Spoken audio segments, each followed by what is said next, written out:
السلام علیکم عزیز طالبات، یہ ہے ظفر اقبال اردو اکیڈمی اور آج آپ کے سامنے ہم اردو کے چند ابتدائی نقوش پیش کریں گے جن کا جاننا آپ کے لیے بہت ضروری ہے۔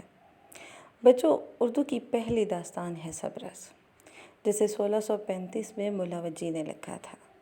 یہ وہ ملا وجی ہیں جن کا اصل نام اسد اللہ تھا۔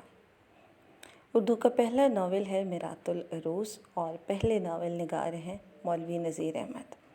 مولوی نذیر احمد نے اپنا پہلا ناول میرات العروس 1869 میں لکھا تھا۔ اردو کا پہلا افسانہ ہے نصیر اور خدیجہ اور اردو کے پہلے افسانہ نگار راشد الخیری نے اسے لکھا تھا 1903 میں۔ بچوں، اردو کا پہلا ڈرامہ ہے رادھا کنیا اور پہلے ڈرامہ نگار ہیں واجد علی شاہ۔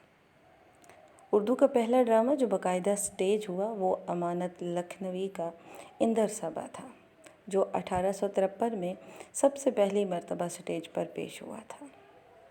اردو کا پہلا خاکہ ہے نذیر احمد کی کہانی، جسے مرزا فرت اللہ بیگ نے لکھا تھا۔ اردو کی پہلی سوانح عمری اور سوانح نگار، تو بچوں اردو کی پہلی سوانح عمری ہے حیات سعدی، جسے مولانا الطاف حسین خالی نے 1886 میں لکھا تھا۔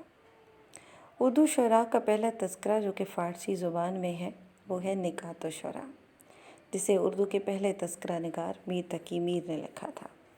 بچوں، اردو زبان میں لکھا گیا پہلا تذکرہ ہے تذکرہ گلشن ہند، جسے مرزا علی لطف نے لکھا تھا۔ اردو کا پہلا صاحب دیوان شاعر اور دکن کا پہلا صاحب دیوان شاعر تو یہ ہیں قلی قطب شاہ۔ بچوں، شمالی ہند کے جو پہلے صاحب دیوان شاعر تھے وہ فائز دہلوی ہیں۔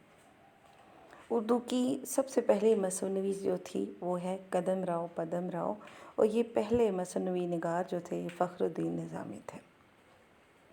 اردو کے پہلے باقاعدہ قصیدہ نگار ہیں مرزا رفیع الدین سودا۔ بچوں، اردو کی پہلی نظم ہے چکی نامہ اور اردو کے پہلے نظم نگار شاعر ہیں خواجہ بندہ نواز گیسی ادراس۔ شکریہ۔